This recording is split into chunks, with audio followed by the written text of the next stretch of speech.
Embrace the power of knowledge at Sanskriti University, ranked first in most promising university in engineering and management in India. Visit www.sanskriti. Uttar Pradesh में चेतावनी बिंदु पार कर खतरे के निशान के पास बह रही गंगा और यमुना के कई गांवों के साथ ही प्रयागराज और वाराणसी में शहरी क्षेत्र के कई मोहल्ले को भी चपेट में ले रखा है। दोनों शहरों की गलियों में वाहनों की जगह अब नावें चल रही है। फर्रुखाबाद समेत गंगा तट किनारे बसे अन्य जिलों में भी बाढ़ ने कई गांवों में जनजीवन अस्त व्यस्त कर दिया है। उधर अयोध्या, मऊ, आजमगढ़ और बलिया समेत अन्य जिलों में सरयू नदी भी खतरे के निशान से ऊपर बह रही है और बाढ़ के साथ ही कटान से ग्रामीणों की नींद उड़ाए हुए है।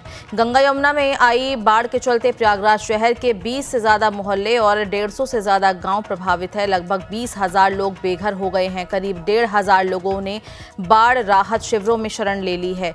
काफी संख्या में लोग अपने सगे संबंधियों के घर पहुंच रहे हैं। दोनों नदियां सोमवार दोपहर बाद तक रौद्र रूप धारण कर चुकी थी, जिसके बाद गंगा स्थिर हुई और शाम को मामूली तौर पर जलस्तर घटना शुरू हुआ। शाम को यमुना भी स्थिर हुई और रात में जलस्तर कम होना शुरू हुआ। इसके बाद भी प्रशासन की चिंता बनी हुई है और बारिश हुई तो फिर जलस्तर बढ़ सकता है, ऐसा माना जा रहा है। दोपहर में गंगा का जलस्तर खतरे के निशान 84.73 मीटर के लगभग इतने पास ही पहुंच गया था। इसका जो निशान था उससे लगभग 84.07 मीटर पर यह पहुंच गया, जो शाम को घटकर 84.06 मीटर पर आया।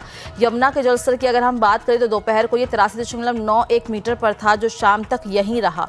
यमुना में भी खतरे का निशान 84.73 मीटर ही है। वाराणसी में घाटों पर नौका संचालन बंद होने के बाद अब गलियों में नाव चलने की नौबत आ चुकी है। वरुणा नदी में पलट प्रवाह से निचले मोहल्लों में पानी भरने के बाद लोग पलायन करने लगे हैं।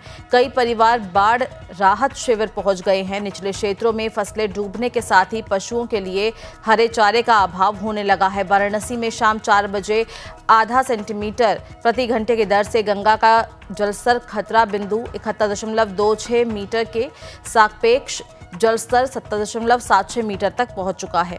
वहीं गाजीपुर में गंगा का जलस्तर सोमवार दोपहर खतरे के निशान 63.105 से 0.315 मीटर ऊपर 63.420 मीटर पर स्थिर हो गया। बलिया की अगर हम बात करें तो गंगा खतरा बिंदु 57.615 मीटर के सापेक्ष 59.180 मीटर पर बह रही है।